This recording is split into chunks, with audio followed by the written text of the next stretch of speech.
Hello, this is a nice machine that I've found that will help you make a better cigar. It's called the Buncharo, which is the roller.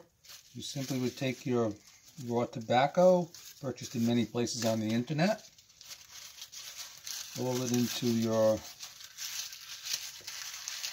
bunch, set your edges for your length, put it in here, and simply roll it, and there you go. You're all done. There's your nicely bunched cigar.